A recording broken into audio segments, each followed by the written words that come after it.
Claudia bab 32. Begitu sedap untuk dilihat. Karena kejadian barusan membuat Bobby dan Siti serba salah. Awalnya percakapan mereka biasa saja, tapi entah kenapa Bobby refleks menyentuh pipi Siti. Kenapa juga denganku? Kenapa aku harus memegang pipinya? Bobby menggerutu dengan sikapnya yang menurutnya sangat agresif. Aku ke kantin dulu. Bobby buru-buru pergi meninggalkan Siti. Untuk menghilangkan rasa groginya, maka dia memutuskan untuk keluar beberapa saat. Siti menghela nafasnya. Dia tidak bisa bernafas ketika ada Bobby di ruangan itu. Biasanya pernafasannya sangat lancar. Tapi karena sikap Bobby barusan membuatnya susah untuk bernafas. Bobby bukan ke kantin, melainkan duduk di lobi. Dia mengacak rambutnya yang tidak gatal, merutuki kesalahannya. Dasar bodoh. Kenapa juga aku mengelus pipinya? Gerutunya kesal. Sejam 2 jam dan Bobby masih berada di lobi.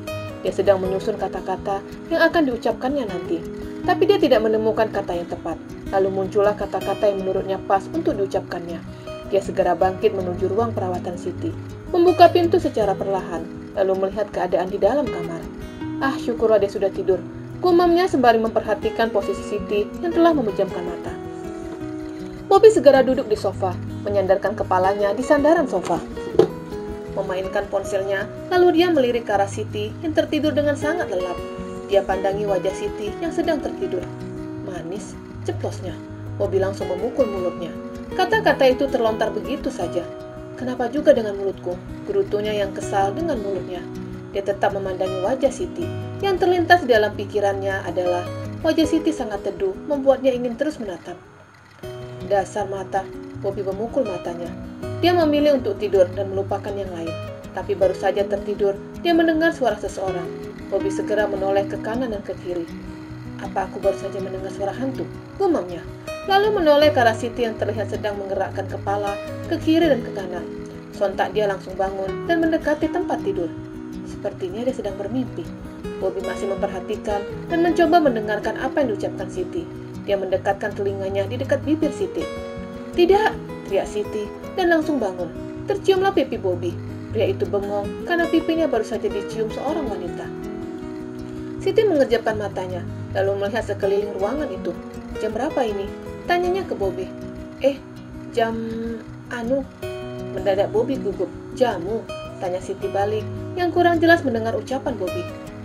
Bukan, ini jam 10:30. Oh, aku pikir sudah pagi. Sahutnya dan kembali membaringkan tubuhnya. Siti tidak ingat apapun. Dia hanya sedang bermimpi buruk. Tentang ciuman itu tidak diingatnya. Tapi Bobby mengingat itu, bahkan dia masih memegang pipinya. Ketika tanpa sengaja Siti mencium pipinya, dia merasakan ada sesuatu yang aneh. Tapi dia tidak tahu apa yang sekarang dirasakannya. Siti kembali tertidur dengan pulas, dan Bobby masih memperhatikan Siti. 1 jam, 2 jam, dan akhirnya matanya tidak bisa ditahan. Matanya sangat berat, dan dia menjatuhkan kepalanya di pinggir tempat tidur. Dia tidur sembari duduk. Jam 6 pagi, petugas kebersihan mulai membersihkan ruangan itu. Siti masih tertidur, begitupun dengan Bobby, juga masih tertidur. Mereka tidak mendengar suara kebisingan yang dibuat petugas kebersihan. Sampai tanpa disadari tangan Siti menyentuh pipi Bobby. Awalnya Bobby masih tertidur, tapi ketika suara pintu tertutup, sontak dia bangun. Dan yang pertama dilihatnya sebuah tangan berada di pipinya. Dia segera bangun, lalu menatap ke arah jemari Siti. Terlihat sebuah cincin pernikahan masih melingkar di jemarinya. Pagi, sapa Siti. Pak, pagi, saut Bobby gugup. Dia kembali memperhatikan Siti yang baru saja bangun tidur. Wajah wanita itu begitu sedap untuk dilihat. Menurutnya kecantikan wanita dilihat ketika dia bangun tidur. Siti segera turun dari tempat tidur, dan Bobby langsung membantu membawa botol infus. Aku bisa sendiri, ujar Siti sembari mengambil botol infus yang sedang dipegang Bobby. Pria itu segera menyerahkan botol infus ke Siti, dan Siti langsung masuk ke dalam kamar mandi. Tapi baru saja dia masuk, dia teriak kencang. Siti, ada apa? Panggil Bobby sembari mengetuk pintu kamar mandi. Siti buru-buru membuka pintu, lalu tangannya memegang lengan Bobby. Ada cacing, ujarnya sembari menunjuk kamar mandi. Cacing? Siti menganggukkan kepala.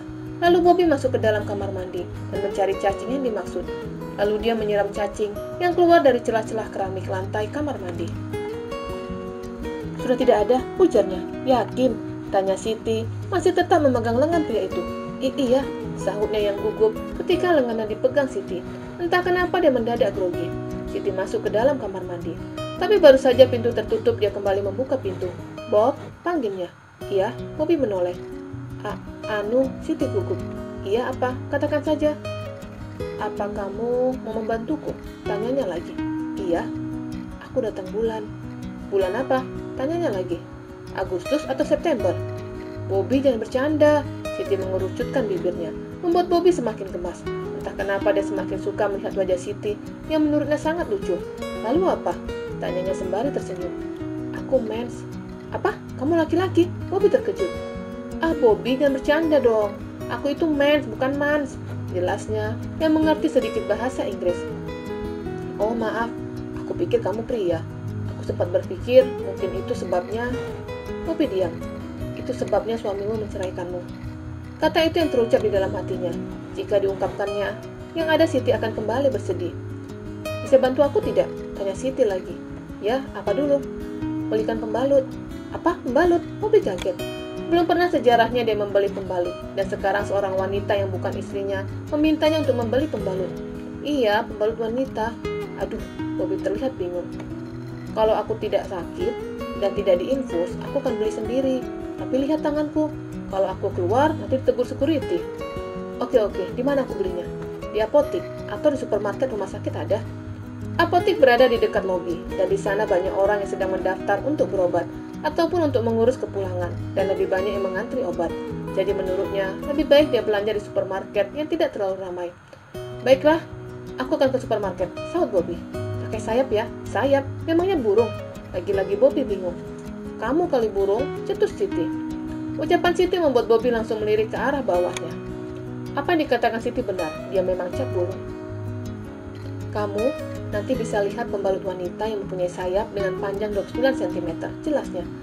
Jadi aku harus membawa penggaris? Tanyanya lagi, yang benar-benar bingung dengan peralatan perang wanita.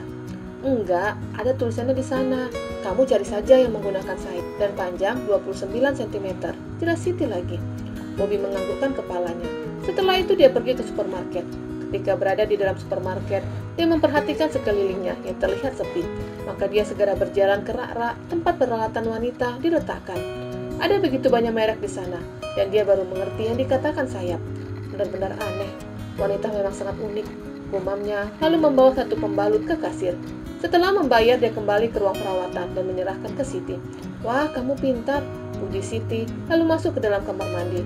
Setelah selesai bersih-bersih, dia segera keluar dari kamar mandi. Bob, utangku nanti ya. Dia tidak membawa uang sama sekali. Bahkan ketika Bobby membawanya ke tempat gigi, dia juga tidak membawa apapun. Bahkan pakaiannya juga. Dan pakaiannya yang digunakannya sekarang punya gigi. Utang apa? Bobby bingung. Pembalut. Itu kamu anggap utang? Aku kan bukan minta. Jadi aku anggap itu utang. Tidak perlu dibayar, sahut Bobby dan masuk ke dalam kamar mandi. Tidak berapa lama dia keluar dari kamar mandi, dan tatapannya melihat Siti sedang memegang perut. Wanita itu sedang meringis. Tidak ada suara yang keluar dari mulut Siti, tapi dari dahinya yang mengkerut, Siti sedang menahan sakit. Siti, ada apa? Bobby segera menghampiri.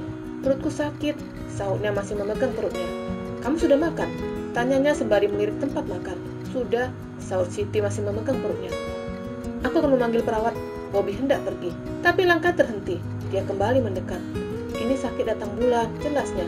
Jadi, apa yang harus aku lakukan? Tanya Bobby kasihan. Biasanya aku selalu minum jamu, tapi jamu apa akan aku cari? Mendengar ucapan Bobby membuat Siti tercengang. Pria itu baru saja membelikan pembalut untuknya, dan sekarang malah mau mencarikan jamu untuknya. Bersambung.